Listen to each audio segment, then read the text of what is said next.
Baik, yang pertama sih ini paling penting nih, paling Nah, penting buat teman-teman sahabat Unaja ya, yang mhm, mungkin sekarang lagi menempuh pendidikan mhm, pendidikan apa ya, apapun heeh. fakultasnya. Yang jelas yang pertama itu IPK itu sangat menentukan Oh kalau gitu? saat sekarang ini di perbankan. IPK saat sekarang ini sangat menentukan. Mhm. Jadi waktu Halo Sobat Unaja, masih bersama saya Ade Oktarino sebagai host podcast Unaja. Nah, kesempatan kali ini kita mendatangkan narasumber yaitu dari salah satu karyawan bank BUMN di Kota Jambi. Nah, yang dimana nanti akan kita bahas yaitu meminta dia untuk bercerita terkait pengalaman kerja di bank BUMN. Sebenarnya kalau bekerja di bank BUMN itu neraka atau surga sih gitu loh. Nah, makanya kita tanya betul-betul benar-benar dengan si narasumber kita. Nah, ini dia Mbak Dewi. Mbak atau Ibu ya kita kakak manggil. kali ya, Kakak ya. kakak. Tepuk tangan dong. Selalu ya standing ovation-nya ya. Nah, ini narasumber Seru-seru. kita nih lebih euforia di Iya masa dong. Ramadan ini perlu harus lebih apa ya? Aktif, kemudian harus gembira sambil menunggu berbuka puasa. Ya enggak? Siap. Harus itu, Harus ya. wajib-wajib. Nah, ini dia para pemirsa semua di rumah. Mm-mm. Ibu ini Mbak Dewi. Mbak Dewi ini adalah salah satu pegawai ataupun karyawan di bank BUMN ya. BUMN di Kota Jambi yang bergengsi pastinya. Yang jelas terbesar dan tersebar seluruh Oh Indonesia. iya pastinya sampai terpelosok-pelosok gitu ya. Iya, sudah cukup Oh cukup. cukup. Nanti abis ini dikenakan pajak iklan kita. Oke oke. Nah, Mbak Dewi ya. Kak dong, Oh lebih akrab. Bebas sih, mau panggil apa aja bebas. iya, oke. Mbak Dewi. Ya, Nah, Mbak Dewi udah berapa lama nih bekerja di salah satu bank tersebut?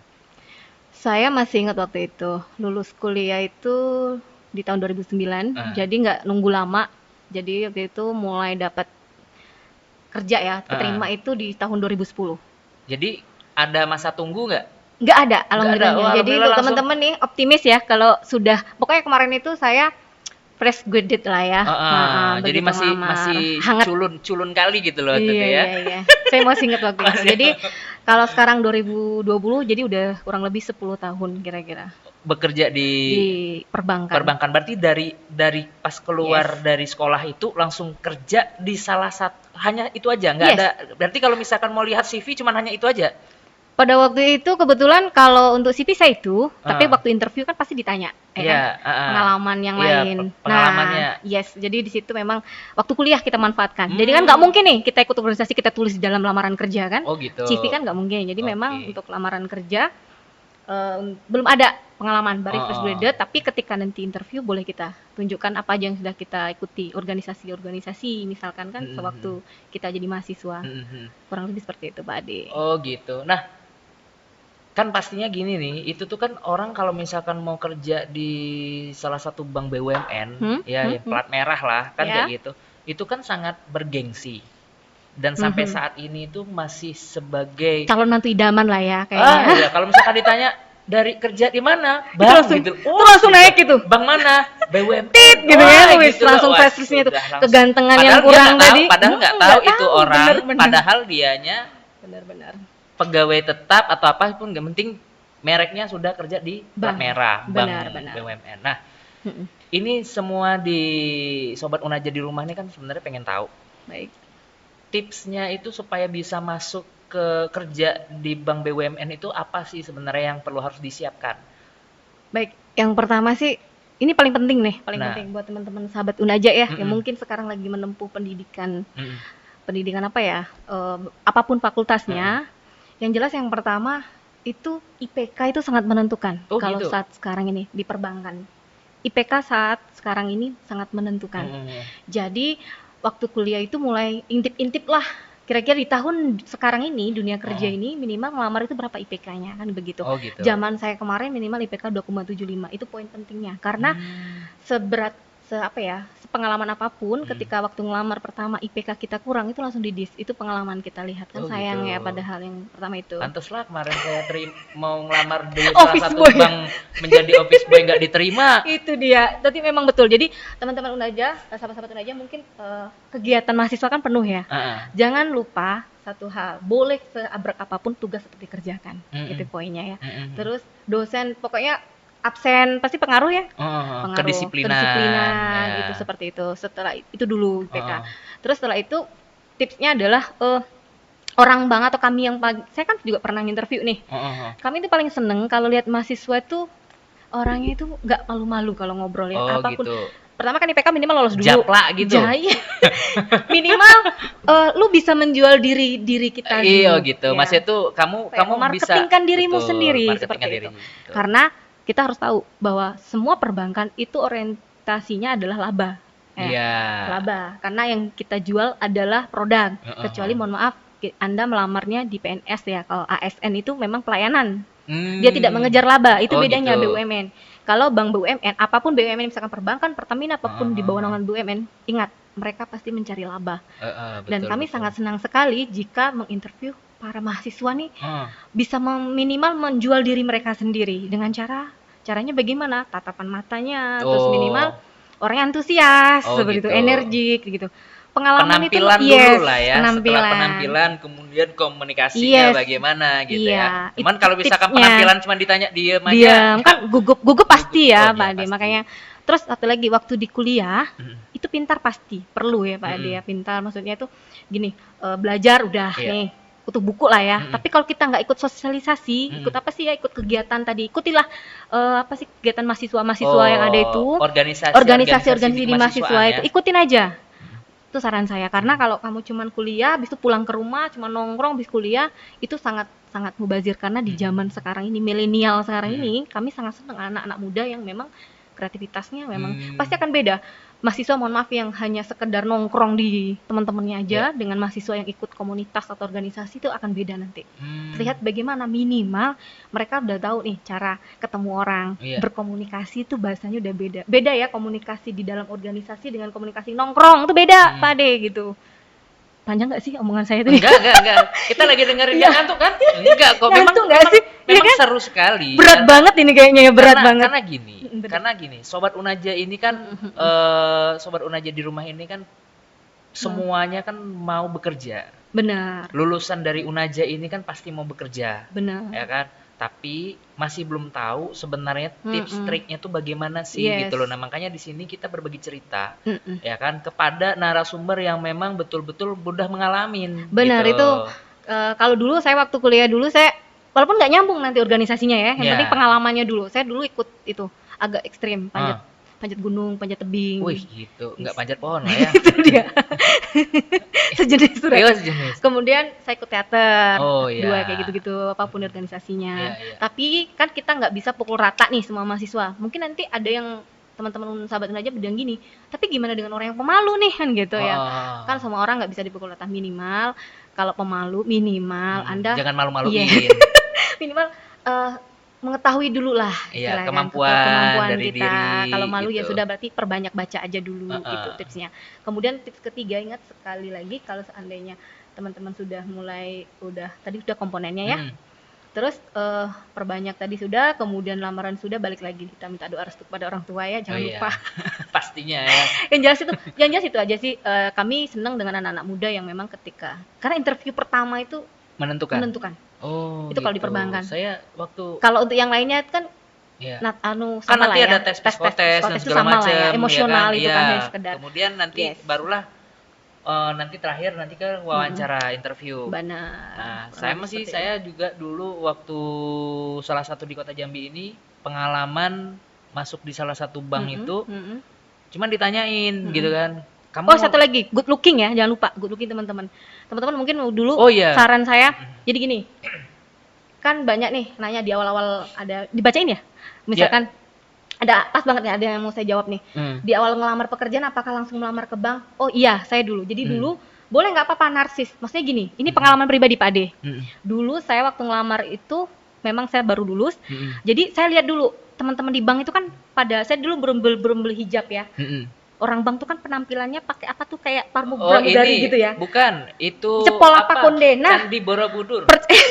percaya nggak percaya teman-teman sahabat Ada Unaja, muklusnya di sini. saking saya nih terobsesi, nggak apa-apa kita saat kali ini aja narsis ya kalau jadi saking saya terobsesinya pengen kerja di bank karena memang dulu cita waktu dari Iya. SMP memang kerja di bank, jadi saya ke salon waktu interview Iya. Pak Ade.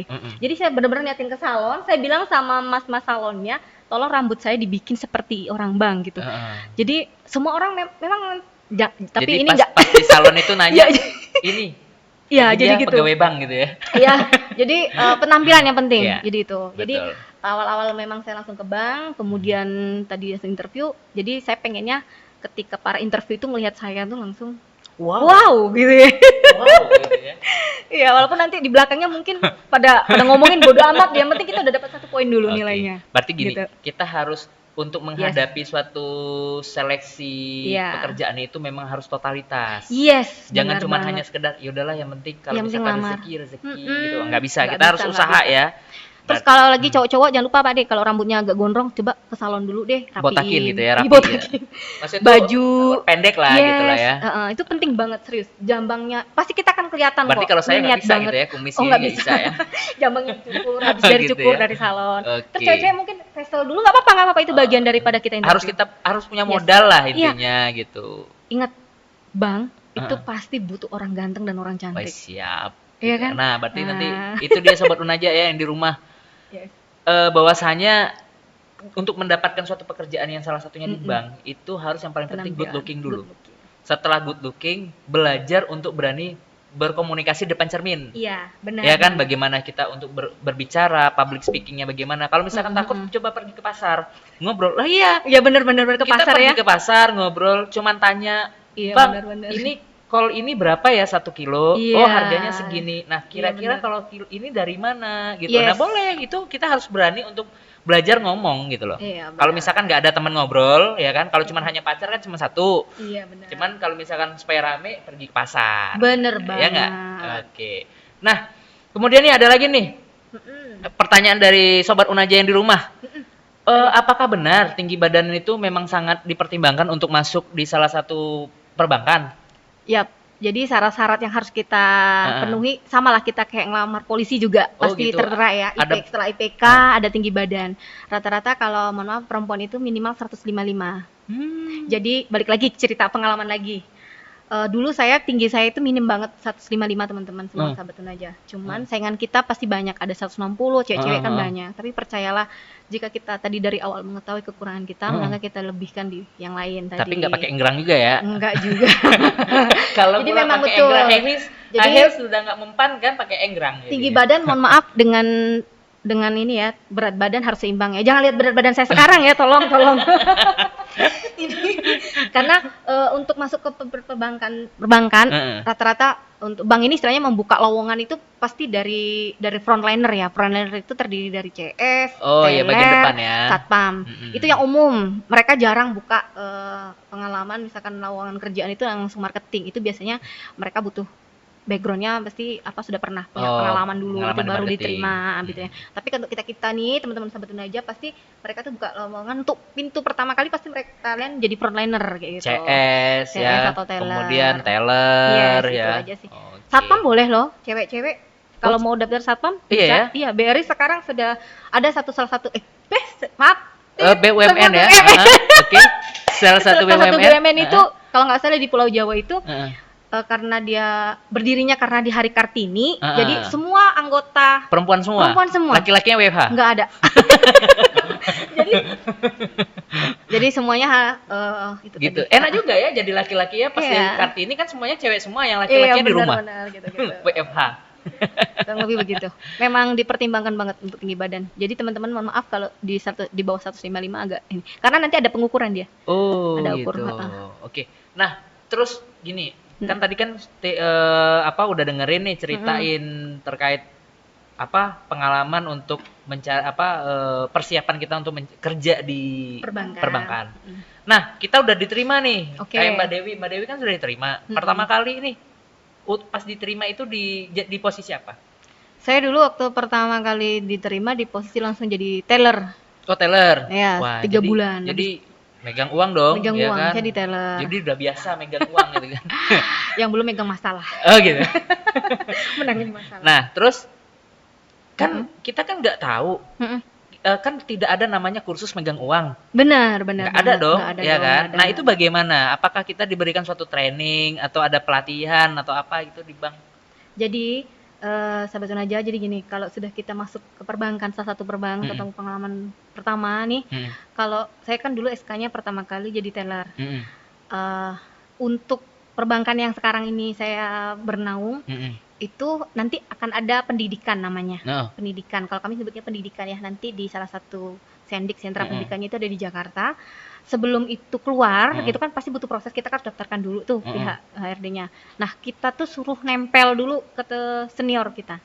Oh, Jadi bawa ibaratnya buku kayak gini nih. magang lah gitu loh, Ya, nempel di dulu, belakangnya, ngelihatin ngelihat, gitu ya. yes, Oh, ngapalin menu-menunya. jadi saya pikir saya pernah ke bank, saya Yes. lihat, woi, ini kok supervisornya kok lebih muda gitu. Iya, Karena dia kan kayak ternyata pakai cat kan, tulis pakai gitu kan. tulis, bener. Iya kan? Suruh ngeliat dulu gitu. Oh, gitu. Paling lama sehari. Besok Magang biasanya loh. magang dulu. Besoknya biasanya kita suruh bantu rapiin uang dulu gitu. Oh, nyoba dulu, Iya, berkecimpung dengan ngerapiin, uang, yes, ngitungnya gitu. biasa dulu, nanti baru belajar di rumah Iya, gitu. benar. Terus satu hal lagi, pokoknya nanti kan kita ditempatkan tuh di mana unit kerjanya. Kita ngikut aja dengan kepala unitnya yang di situ tuh. Misalkan nih, kalau saya kemarin pengalaman pribadi, saya cuma 3 bulan aja di teller. Terus habis itu saya dipindahkan ke customer service-nya gitu. Oh. Karena mungkin lihat cerewetnya kali ya. Saya lebih karena kalau teller itu kita harus fokus gitu ya. Iya. Kita harus fokus dengan uang, jangan terlalu banyak bicara dengan nasabah, Dengan cukup. nasabah. Nah, sementara saya ini terlalu mungkin kan, Iya. terlalu Ibu, Bapak, iya, Ibu, Bapak, gitu. iya, gimana Bu? Gitu kan. Uangnya hilang. Bukan uang hilang, yang itu Iya. kertas gitu lah, duitnya sudah. Lalu pada hilang gitu. Jadi teman-teman, sahabat Unaja, nanti pokoknya CS ataupun teller itu sama aja. Yang penting frontliner paling seneng, apalagi gini, apalagi kita bisa dua-duanya tuh, keren Oh, banget gitu. itu. Gitu. Oh, jadi Apalagi dua-duanya. tempat yang setelah dari CS, setelah dari teller. Di teller kemarin kan selama 3 bulan, ada pernah mendapatkan masalah nggak? Ibaratnya mungkin Selisih kececer, ya? selisih kayak gitu. Jadi ketahuan dong di sini. Ah. Jadi kita itu waktu bohong lah semua teller kalau tidak pernah selisih gitu. Saya pernah ada pengalaman selisih. Itu kayaknya udah wajar untuk awal-awal. Memang harus hati-hati. Terus Nah, kalau misalkan selisih berarti kita harus nombokin dong. iya itu pasti. Oh, gitu. Itu resiko ditanggung penumpang. Oh, resiko dong. Iya, benar-benar Oke. gitu. Nah, setelah itu kan pindah nih ke customer service ya. Nah, ketika di customer service, mana enak? Mana enak di teller apa di customer service? Karena kan di customer service kita ngadepin orang nih, harus bertemu, benar komunikasi, mungkin ada ketemu yang orang bawel, apa sih? Coba. Jadi gini, teman-teman semua, kita kan pasti ada sosialisasi. Nah, itu tadi fungsi kita. Fungsi kita tadi sudah punya pengalaman sering organisasi ketika kita berada di alam kantor, tentu kita bersosialisasi, CS, teller dan semuanya. Akhirnya nanti kita kan bisa merasakan sebenarnya kan setiap orang punya bakat alami sendiri-sendiri ya, passionnya di mana nih. Kalau untuk beberapa orang tidak bisa seperti saya, misalkan memang orang itu ternyata mungkin orangnya lebih fokus, itu cocok emang di teller. Tapi kalau misalkan ke saya nanti akhirnya ke unit sendiri apa ya, kepalanya itu sendiri akhirnya bisa tahu dan RD bisa ngebaca nanti. Contoh nih misalkan di teller sering banget selisih, nah itu harus dipertanyakan. Ini kok selisih banget, ini selisih terus nih orang gitu kan? Iya, ya, kayaknya dia nggak bisa nih tempatkan di sini, akhirnya dipindahkanlah ke front office. Ke bagian customer service. Ya. Nah, customer service sih bukannya nasabah, bukannya calon nasabahnya jadi enak nih, malah jadi ribut nih misalkan ya kan. Jadi pindahin lagi gitu. Enggak. Jadi gini. Kan kita sudah kan SK tuh juga nggak bisa dibolak-balik ya. Oh gitu. Nggak bisa ya. Kalau misalkan nanti kita memang apa ya, kita convert zone-nya di CS, ya sudah di CS. Emang di CS itu beratnya, tantangannya adalah kita harus siap menerima komplain dengan nasabah. Kan tipe orang kan balik lagi ya Pak Adi, pernah kita bahas nanti mungkin teman-teman semua ingat kita tuh ada 4 ya, ada 4 tipe yang itu. Next time ya kita buat ya. Oh iya, nanti next time ada 4 ada pembahasan karakter terkait perihal karakter manusia ini ada 4. Nah, itu nanti di segmen ya, lanjutan. Itu ada ya jurusnya nanti Pak Ade. Nah, pasti bagian HRD kita udah tahu nih kita tuh lebih convert zone-nya di mana teman-teman, seperti itu. Oh gitu. Iya. Berarti intinya kan minimal bocoran deh tipenya. Berarti gini, jangan dibocorin. Karena nanti itu urusannya nanti Berarti gini Iya, dong, gimana? semua itu tidak terlepas dari campur tangannya HRD Iya, untuk pasti. menempatkan posisi pegawai Yes. tersebut gitu. Jadi kalau misalkan pegawai itu diposisikan A misalkan, Mm-mm. ternyata dia tidak bisa, ya kita juga nggak bisa maksakan Bener gitu banget. ya. Dan orang HRD harus jurusan dari psikologi ya. Oh, Itu penting siap. itu, Oke. teman-teman Nah, semuanya. itu dia sobat aja ya. Jadi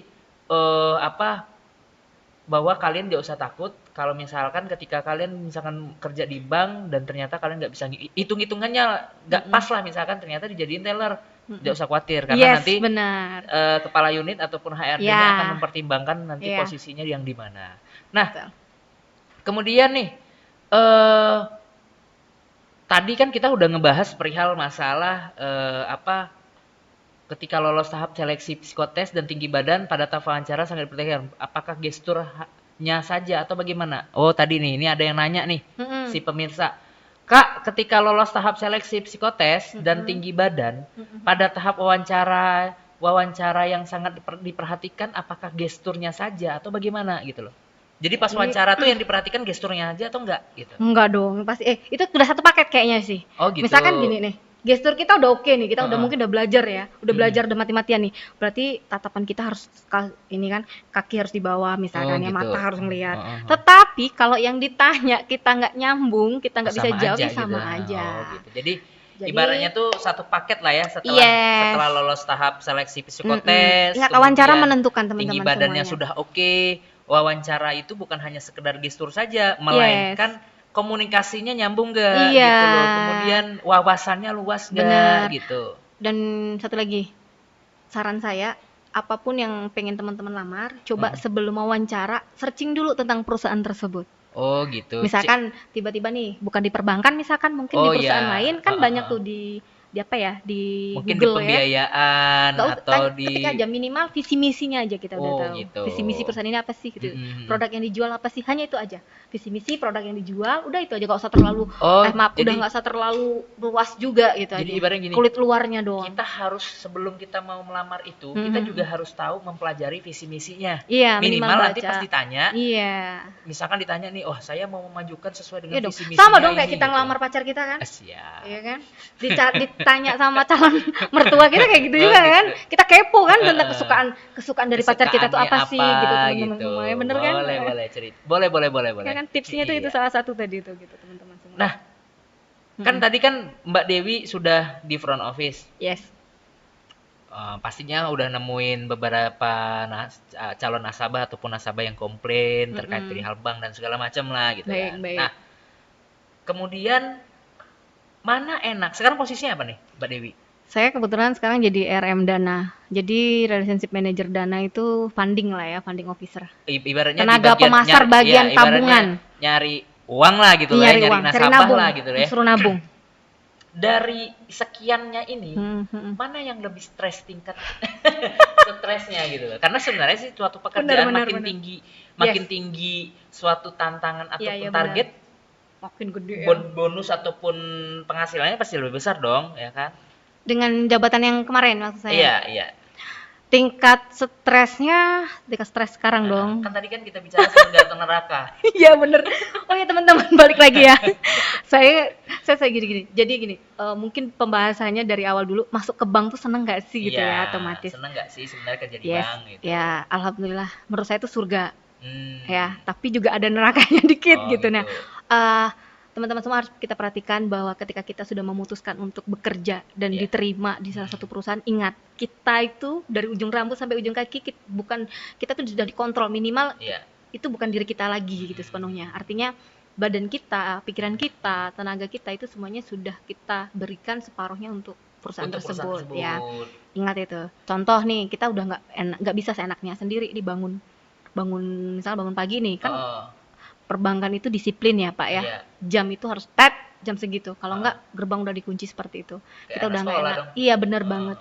Terus kita loyalitas terhadap perusahaan, benar. Gitu ya. Terus ada lagi nih teman-teman pada bilang gini, kenapa sih pulangnya pada malam sih pegawai bank? Iya. Iya kan? Ya kan kenapa harus malam gitu? Jadi gini. Kenapa sih malam gitu? Kenapa sih? Padahal kan sudah pulang ya. Iya, ada apa sih gitu ya? Dengan undang-undang ketenagakerjaan cuma 24 jam. Iya, benar banget. Jadi balik lagi. Teman-teman, Gini, di perbankan itu sistemnya kerja hari ini, kita mulai hari ini, maka harus kelar juga hari ini. Oh, Jadi udah gitu. nggak ada lagi buat besok. Jadi Oh. termasuk apa ya? Contoh nih kita CS dan teller nih, semua dokumen pembukaan rekening, setiap dokumen orang yang transaksi di teller itu harus kita pak emang harus hari ini dibandel selesai masuk gudang jebret. Gitu. Kurang lebih seperti itu. Jadi artinya kalau di hari itu alhamdulillah salah satu perbankan yang sekarang ini saya naungi itu kan luar biasa ya ramenya saudara. Iya, ngerti gitu lah. Sampai parkirannya pun juga nggak ada Susah kayaknya. ya. Jadi salah satu seperti itu Pak Ade. Jadi prinsip perbankan dimanapun memang kerja hari ini harus tetap selesai hari ini. Jadi Tapi bagus sih sebenarnya. iya. Sama kita kayak dagangan yang buka warung di pinggir jalan, Lah iya, selesai langsung tutup harus lagi. tutup. Kalau misalkan hujan ya harus selesai. Ya harus selesai gitu. Mau nggak mau apapun yang terjadi harus selesai gitu. Jadi memang misalkan ada selisih ya harus selesai hari itu seperti itu. Jadi jangan ada yang menggantung di keesokan hari. Berarti intinya gini, ada namanya pelaporan kepada kepala unit atau ke pimpinannya masing-masing. Ibaratnya serah terima lah bahwa pekerjaan hari ini kelar. Jadi nggak berarti gini ya. Ada namanya jam pelayanan. Setelah selesai pelayanan berarti ada jam khusus untuk pelaporan. Bener banget. Oh gitu. Mantan orang bank ya? Hah? Mantan kerja di bank kayaknya nih. Nggak ada kawan sih kerja di bank gitu. Bener. Nah, ini ada pemirsa lagi nih ya, Sobat Unaja yang nanya nih. Mbak, jenjang karir di perbankan itu termasuk cepat atau lambat dalam mempromosikan karyawannya? Oh gitu ya? Alhamdulillah. Jadi gini, setiap perbankan kan beda-beda lagi ya. Saya balik lagi karena kita bicaranya perbankan yang saya naungi. Dulu saya jenjang karir saya dari CS teller. Dulu jadi gini, di CS itu kita masih pegawai kontrak Pak Ade. Jadi pertama kali kita masuk frontliner itu kita kontrak dulu dengan perusahaan tersebut. Kemudian setelah itu ada jenjang karir tadi, ada promosi tadi jenjang karir. Itu minimal kalau dari frontliner ke mana ya, ke pegawai tetap lah. Itu 2 tahun. Jadi itu 2 tahun dulu jadi frontliner. Ada masanya gitu. Kalau saya kemarin ya nggak ujuk-ujuk langsung naik gitu kan, kan mereka juga setahunnya itu kurang lebih ada ikatan dinas juga Pak Ade. Jadi gini teman-teman semua kalau udah keterima CS dan teller tidak bisa langsung nikah tuh. Ada ikatan dinasnya, ada kontraknya. Kalau nggak salah itu dulu kalau nggak salah setahun baru boleh menikah. Jadi untuk teman-teman kalau misalkan ceweknya keterima di perbankan udah berencana mau nikah minimal kalau dulu 6 bulan apa berapa, kalau saya dulu tahun sekarang 6 bulanan kayaknya udah apa lah gitu udah boleh gitu. Ditunda dulu berarti. Harus masa dinasnya diselesain dulu gitu. Seperti itu. Terus kalau kita udah jadi pegawai tetap seperti saya ini nanti itu sama rata-rata hampir saya pukul rata aja lah ya, kira-kira kurang lebih 2 tahunan lah nanti, 2 tahunan ada job opening kayak gitu-gitu. Nah, oke, itu seru juga ya. Nah, ini ada juga nih pertanyaan nih dari Sobat Unaja. Bagaimana sih Mbak tanggapannya mengenai wanita karir itu kan sekaligus juga menjadi ibu di perbankan. Sangat sulit nggak sih sebenarnya bagiin waktu antara keluarga atau apa atau entertain atau apa gitu ya kan. Nah, banyak yang resign nggak sebenarnya di perbankan? Salah satunya gitu ya. Pengalaman dong. Jadi oke, kita harus cerita dulu ya wanita karir. Aduh, saya kalau denger wanita karir tuh kayaknya kesannya dulu kayak super sibuk gitu ya. Oh gitu ya. Jadi gini teman-teman semua sahabat aja. Jadi ketika kita memutuskan untuk bekerja balik lagi, sebenarnya pada waktu itu kita sudah memutuskan bahwa kita siap berkarir.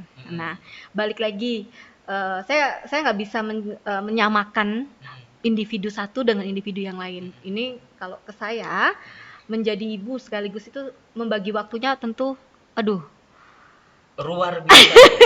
Lumayan. Jadi gini, tipsnya, saya cerita dulu lah wanita karirnya dulu kali ya.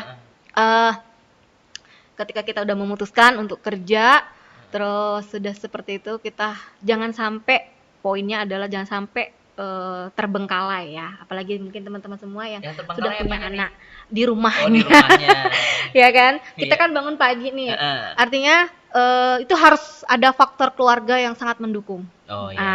Intinya kerja tim lah. Kerja tim, faktor keluarga misalkan mungkin kita punya keluarga orang tua atau punya apa. Jadi kalau suatu saat kita punya anak, bisa diawasin minimal orang tua kita seperti itu. Nah, membagi waktunya kita memang agak beda nih, karena kita tadi sudah menjalani tadi ikhlas ya, tuh seneng-seneng aja. Tipsnya adalah selalu sempatkan pokoknya habis subuh itu jangan tidur lagi deh gitu. Alarm itu kalau teman-teman, karena kita udah memilih wanita karir kan ya, Iya, iya, bangunnya betul. udah harus start lebih awal. Misalkan Heeh. kita bangunnya yang biasa-biasa ibu-ibu 5:30 ya, kita minimal jam Jam 4:30, jam 4:30, 4 itu sudah kita siapkan dulu tuh yang di rumah tuh, karena percayalah kalau di rumah udah beres, mohon maaf nanti ada suami atau ada anak kita itu nggak akan komplain dia gitu. Iya. Nah, kita bereskan dulu pekerjaan rumah, kita sebagai ibu beresin dulu. Terus kalau nanti kita nggak sempat ngantar anak, mungkin nanti kan ada pihak yang tadi kan mungkin kita punya Pihak suami kita ketiga. ya. Pihak Jadi ketiga. itu tipsnya salah satunya. Heeh. Terus memang apa ya, yang jelas butuh kerjasama lah. Terutama kalau kita nanti punya pasangan, kita harus ceritakan dulu kondisi jam tayang kita. Nah, kalau seandainya serasanya ini tidak bisa lagi dikomunikasikan, balik lagi saudara-saudara, teman-teman semuanya, kita nih perempuan kan dinafkahi, ya udah kita resign saja. Mungkin salah satu teman-teman yang di luar sana banyak yang resign adalah anak-anaknya lagi sudah butuh, harus dijaga. Karena faktor keluarga Faktor tadi. keluarga seperti itu. Iya, iya. Tapi Jadi, ada juga sih ya yang sulit memang membagi memang waktu. sulit ya. Sulit banget. Nah, pastinya ada dong di situ tuh yang cinlok nggak? Oh Cinta-cinta iya. lokasi, ya nggak? Bener. Kemudian antar bank itu mereka akhirnya menseriuskan menjadi ke depan KUA gitu loh kan. Iya Itu bener. gimana tuh prosesnya? Kan Jadi kalau misalkan dia menikah itu bagaimana? nah, di beberapa tahun yang lalu Oh. itu perusahaan saya itu tidak memperbolehkan satu menikah dengan perusahaan teman sekantor. Tapi itu udah dijelasin di awal. Ya, Pas lagi benar. Itu nggak boleh, itu nggak boleh. Ada Pokoknya sudah ada kode cinlok etiknya tadi. lah ya. Ini rata-rata teman-teman marketing nih yang cowok-cowok nih, begitu lihat yang bening-bening sedikit kan, biasanya CS tuh kan, nah itu sudah tuh dicinlokin tuh, nanti ujung-ujungnya yang ceweknya resign kan gitu. Gitu. Jadi Iwabri, kan Ini, wanita bank, iya, ikatan wanita bank, Iwaba. wanita baang gitu ya. Ikatan wanita bank kan, seperti itu. Oh. Jadi yang sekarang sudah boleh, jadi sesama karyawan udah boleh menikah, tetapi kerja nggak boleh sama. Iya, karena Beda, kan kemarin kalau nggak beda salah cabang kayak gitu. kemarin ini kalau nggak salah Iya, ada sesama. bukan itu juga ada salah satu pegawai yang viral, masih ingat kan? Iya, yang iya, viral, yang ya kan, viral. dia melaporkan bahwasanya kami tidak diperbolehkan untuk bekerja setelah Iya, menikah iya, dan dia benar. mengadulah kepada Komnas HAM. Oh iya, mungkin salah satu perjuangannya Iya, itu ya. Jadi dulu kan memang nggak boleh. Kalau Emang nggak sekarang kan boleh, sudah boleh, tidak boleh. tapi dia dipindah tugaskan. Benar, tidak boleh satu kantor karena Nggak boleh takutnya satu ada kantor. nepotisme nanti di Iya, situ. jadi yang satunya di Jambi Iya, misalkan, yang satu satunya di Bulian. Jakarta gitu. Bulian lah. Oh, Bulian. Kejauhan Pak. Kejauhan. Misalkan seperti itu. Iya, iya betul. Nah, jadi intinya Sobat Unaja, bagi kalian ya, bagi kamu yang mau Hmm? bekerja sebagai karyawan bank, itu dipastikan bahwasanya yang pertama menyiapkan diri dulu. Yes. Sebenarnya kita yakin dan mampu nggak kita kerja di bank, karena konsekuensinya ya adalah Iya, kalau misalkan benar. yang perempuan, kalau misalkan dia menjadi ibu rumah tangga, pasti akan sangat-sangat super sibuk Benar sekali. gitu. Nah, bagi yang dia laki-laki, dia pasti akan sulit membagi waktu untuk keluarganya karena apa, pulangnya malam. Tapi dia ada waktu, itulah enaknya di perbankan, dia ada waktu hari Sabtu, Yes, Sabtu ya Minggu, kan, Sabtu weekend. Minggu, weekend gitu. Pastinya penghasilannya besar-besar dong di bank nih. Jadi alhamdulillah berbanding lurus Bapak. Oh, Jadi gitu. nanti kalau ada yang menanya gimana jenjang wanita apa tadi ya, salah satunya ribet nggak sih gitu ya membagi waktunya. Jadi ada plus minus. Minusnya tadi tuh bukan bingung, agak sedikit kewalahan, Oh, keteteran gitu. membagi waktu. Kemudian plusnya adalah itu berbanding balik dengan penghasilan yang kita Oh terima. gitu, yang jelas. Gitu otomatis yang jelas. minimal gini, kalau perempuan baik perempuan maupun laki-laki biaya melahirkan ditanggung. Oh gitu. Bocoran sedikit kurang lebih seperti itu. Iyalah, Kita sakit ditanggung. Karena kayak kan gitu, BUMN perusahaan tadi. BUMN kita ditanggung. Oke. Terus kita juga ada sistem laba dan sebagainya. Ada Jadi otomatis bonusnya juga. minimal gitu kan. kita untuk tempat tinggal nanti kan mau cari KPR, mau cari kendaraan kan minimal semua perbankan kayaknya memudahkan lah untuk Memudahkan. karyawannya. Minimal privilege kita, hidup kita tuh kan kita kerja kan pengennya otomatis kan cita-citanya pengen punya rumah. Itu kalau di Indonesia ya, di Indonesia rata seperti itu. Pengen punya rumah, pengen punya kendaraan gitu ya, udah privilege semua orang lah kayak gitu. Itu minimal insya Allah terpenuhi lah teman-teman semuanya. Oke, minimal seru gitu. juga sih sebenarnya. Iya. Nah, itu dia Sobat Unaja. Jadi kalian masih banyak nih kesempatan Benar. untuk mendapatkan suatu posisi salah satu Mm-mm. menjadi tenaga apa ya, karyawan di salah satu perbankan BUMN. Dan ini juga nggak harus BUMN aja, swasta pun sebenarnya sudah sama, ya nggak? Benar. Oke, baik. Nah, sama satu lagi nih, Mbak Dewi, sebelum kita tutup Boleh. sesi kita hari ini, boleh dong dikasihkan suatu apa ya, motivasi kepada Sobat Unaja apa gitu loh. Motivasi deh anak muda nih. Iya, motivasi anak muda gitu. Agar apa nih?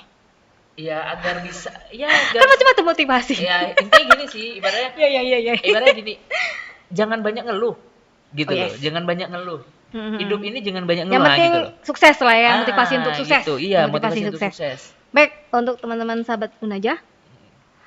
Oke, di sini ya. Oke. Baik, untuk teman-teman sahabat Unaja, motivasi agar kalian sukses, salah satunya misalkan pengen terjun di dunia perbankan, pertama itu tadi kuasai era digital. Sekarang ini kan zamannya zaman milenial, zaman digital, jangan gaptek itu. Yang kedua, motivasi diri kalian untuk men-challenge supaya bisa menjual diri, minimal menjual diri. Karena menjual diri itu bukan dari kata kutip yang negatif ya, Pak. Bisa mempromosikan diri Anda sendiri. Karena di zaman milenial sekarang ini, di zaman tantangan seperti ini, percaya nggak percaya, semua perusahaan pasti menginginkan karyawannya itu tuh bisa menjual produk yang mereka jual. Misalkan nih, walaupun sekalian nanti misalkan di ASN apapun dimanapun, minimal kalian bisa menjual jasa. Ya, karena kalau sekarang ini sudah banyak sekali buktinya beberapa orang sukses itu rata-rata mereka mau belajar, mau ide-idenya mau dimunculkan kan, apalagi kita punya bakat untuk selalu meningkatkan daya saing. Contoh, pokoknya ilmu marketing itu memang kalau dulu orang hindari marketing Pak Adi, sekarang nggak bisa. Suatu saat jika Anda bekerja di balik layar, misalkan jadi pekerjaan admin apapun, pasti Anda juga dituntut untuk mempromosikan produk. Minimal Anda jual dengan tetangga, dengan keluarga produk yang Anda, perusahaan yang Anda kelola seperti itu. Jadi itu kuncinya, Pak Adi. Poinnya. Wah, mantap sekali ya. Berarti intinya segala sesuatu tuh harus jadi gini, kesimpulannya gini, kita itu harus mempunyai suatu bakat marketing. Yes. Karena Marketing ketika kita bernaung dalam suatu usaha ataupun perusahaan yang kita ikuti, apapun kita itu. harus mampu untuk mempromosikan ataupun menjual agar calon-calon itu bisa untuk memberikan kontribusi lebih gitu. Karena Ingat, kita digaji dari laba. Nah, betul. Jadi nggak bisa hanya diam saja ya. Jadi gitu. walaupun jadi jangan sampai ngomong, wah itu bukan job desaku gitu. Iya, nggak bisa sekarang. Ya. Minimal kita jual ke saudara kita. Oh, saudara. Itu, Oke, kalau gitu. Lebih. Nah, itu dia Sobat Unaja, seru sekali ya kita ngedengerin cerita sama Mbak Dewi ini. Dia sebagai salah satu karyawan di bank BUMN dan pastinya nantikan terus ya kan podcast lanjutan kita, nanti ada tips-tips ataupun narasumber yang lainnya terkait perihal masalah tentang masuk kerja ataupun kesehatan dan lain-lainnya. Pokoknya pantengin terus di podcast Unaja. Bye bye.